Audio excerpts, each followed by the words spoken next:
قرآن پڑھ رہے ہو بولے تو عورتیں بولتے ہیں معلوم مجھے جی قرآن پڑھو پڑھنے ہم تو پڑھ رہے ہیں, آپ بولنے کا کیا ہے ہم کو, ہم لوگ تو پہلے سے 2-2-3 قرآن پڑھ رہے ہیں. صرف قرآن مت پڑھو, قرآن مجید کو ترجمے کے ساتھ پڑھو, سمجھنے کی کوشش کرو.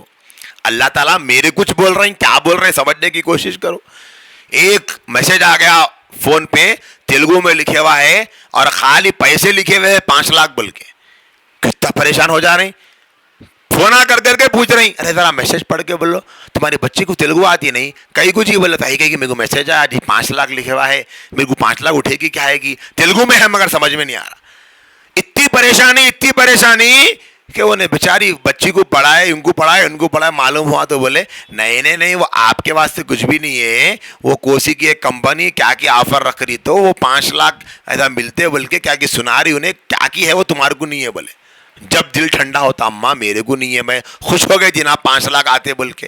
اور بعض بہن نے تو 5 لاکھ نمبر دیکھ کے حسابہ میں ڈال لیے, 5 لاکھ آگے تو صوفہ لے لینا ہے, فریج لے لینا ہے, 2 تولے سونا لے لینا ہے بول کے, اتنی فکر ہے.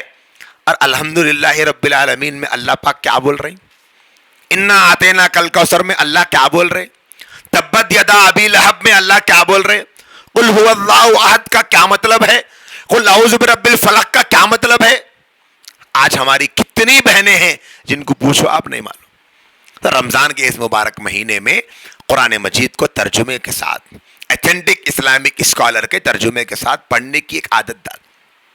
اور اللہ نے اگر موقع دیا, جیسے یہاں کوئی دینی پروگرام اجتماع ہوتا, ایسی کوئی دینی محفلیں مستند جگہ پہ مستند ایتھینٹک عالم کی ہوتی ہو, تو تھوڑی دیر کے لیے اپنے محرم کے ساتھ اجازت لے کر یا محرم کے ساتھ جاؤ, کسی محرم کو لے کر ان کی اجازت سے جا کر شرکت کر لو, کچھ دین سیکھنے کا موقع مل جاتا. لیکن اللہ کے واسطے اس مبارک مہینے کو گناہ میں مت گزار. نیکی کم ہوئی کوئی بات نہیں, گناہ نہیں ہونا. ہمارے پاس کیا ہے, نیکیوں کا مسابقہ ہے, گناہ سے بچنے میں مسابقہ کرو. ایک چارٹ بناؤ اپنے گھر میں, غیبت لکھو, فلم, ڈرامہ, کامیڈی, زبان سے جھوٹ, تانا, کسی کو تکلیف دینے والی بات, روزانہ دیکھو اس میں چارٹ میں, آج میں غیبت کری نہیں کری کاٹ ڈالو. ایسا کرو 1 مہینے میں سمجھ میں آ جاتا ہم کتنے دیندار ہیں. سب بہنیں سمجھ رہی جتنی بڑی اوڑنی بنیں گے اتنی بڑی دیندار بول کے. ویسا رہتا تو پھر پورے اوڑنیوں کی دکانیں کھولنے کے بیٹھتے تھے مول صاحب بھی, اوڑنیاں خرید لو دیندار بن جاؤ بول کے. اوڑنی جتنی لمبی رہی اتنے دیندار نہیں بنتے, جتنا گناہوں سے بچیں گے اتنے بڑے دیندار. اللہ کے نبی صلی اللہ علیہ وسلم سے ایک صحابی نے پوچھا یا رسول اللہ کچھ نصیحت فرما دیجیے. تو نبی نے 5 نصیحتیں فرمائیں. ایک نصیحت جو پہلا جملہ ہے اتنا زبردست, اللہ کے رسول نے ارشاد فرمایا, ویسے تو آپ کی ہر بات زبردست ہوتی ہے لیکن یہ جملہ تو ایسا ہے جو ہمارے ذہنوں پہ بیٹھے ہوئے گرد و غبار کو اتار دیتا. اللہ کے نبی نے فرمایا اتق المحارم تکن عابد الناس. رمضان کا مہینہ عبادتوں کا مہینہ ہے نا, عبادتیں بہت کرتے. اب ہمارے پاس کیا ہے, پورا مہینہ تہجد پڑھے سو بہن بڑی عبادت گزار, پورا مہینہ قرآن پڑھی سو بہن بڑی عبادت گزار, پورا بہن مہینہ نماز پڑھے, ذکر کری, درود پڑھی, صدقہ دی, خیرات کری سو بہن بڑی عبادت گزار. لیکن اللہ کے رسول صلی اللہ علیہ وسلم فرماتے ہیں اتق المحارم تکن عابد الناس. اللہ کی حرام کردہ چیزوں سے بچ جاؤ, سب سے بڑے عابد بن جاؤ. غور کرو آپ, جتنی لمبی نماز پڑھے اتنا بڑا عابد, یہ نہیں بول رہے بلکہ کیا فرما رہے, گناہ سے بچو تو تم بڑے عابد کہلاؤ گے, گناہ سے بچو بڑے عبادت گزار کہلاؤ گے. تو رمضان کے مبارک مہینے میں میری بہنوں ہر قسم کے گناہ سے بچنا ہے. نیکیاں فرض ہو جائے, ضروری جو واجب الوتر نماز ہے وہ ہو جائے, سنتیں ادا کر لیں, اگر نفل کی طاقت ہو نفل پڑھ لیں تو ٹھیک ہے, وہ نہیں ہو سک رہا تو پھر بھی گنجائش ہے لیکن گناہ مت کرو. نیکیاں کم ہو کوئی بات نہیں, گناہ مت کرو. جیسے افطار کے موقع پہ لوگ افطار کھلانے کو چاہتے ہیں. نبی فرمائے اگر تم کسی کو ایک کو روزہ کھلاؤ تو اللہ تعالیٰ اس کو تم نے جو روزہ کھلایا ہے اس کے برابر تم کو بھی اجر دیتا. تو اب لوگوں میں یہاں سے افطار کی پارٹیوں کا رواج شروع ہوا.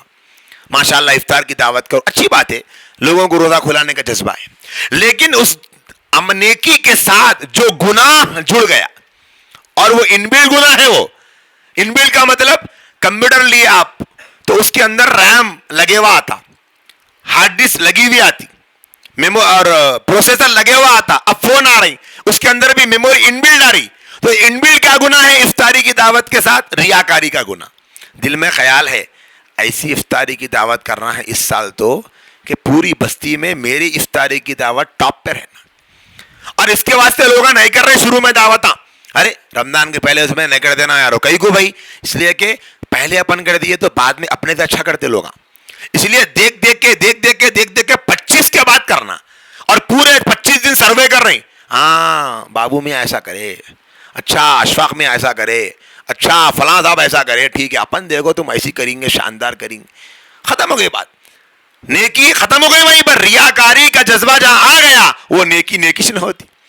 اب آپ 1 لاکھ کی افطاری کھلاؤ, 10 لاکھ کی افطاری کھلاؤ, اللہ قبول کریں گا تو عمل ہے نا. اللہ کے نبی علیہ السلام نے کیا فرمایا؟ کل قیامت کے دن ایک شہید کو لایا جائے گا, اللہ تبارک و تعالیٰ فرمائیں گے کہ اس شہید کو جہنم میں ڈال دو. وہ کہے گا کہ اے اللہ میں تو شہید ہوں, میں تو سمجھ رہا تھا کہ جو آپ نے فضائل بتائے ہیں کہ خون کا قطرہ زمین پر گرنے سے پہلے اللہ مغفرت کے فیصلے فرما دیتے ہیں, اور آپ کہتے ہیں کہ مجھے جہنم میں ڈال دیا جائے. اللہ فرمائیں گے میرے بندے, جب تو میدان کارزار میں لڑائی کر رہا تھا, جنگ کر رہا تھا, دشمنوں کے مقابلے میں تو لڑ رہا تھا, تو اس وقت میں تیرے دل میں جذبہ یہ تھا کہ لوگ تجھ کو شہید کہے, اور تو مر گیا تو لوگوں نے تجھ کو شہید کہہ دیا. تجھے جو چاہیے تھا وہ تجھے دنیا میں مل گیا, اب تجھے جنت کیسے ملے گی؟ سوچو میری بہنوں, شہید ہونے پر یا تو شہادت کا لقب ملے گا یا جنت ملے گی. تو نے شہادت کا لقب چاہا, تجھے وہ مل گیا. تو نے جنت چاہی کب تھی جو تجھے جنت ملے؟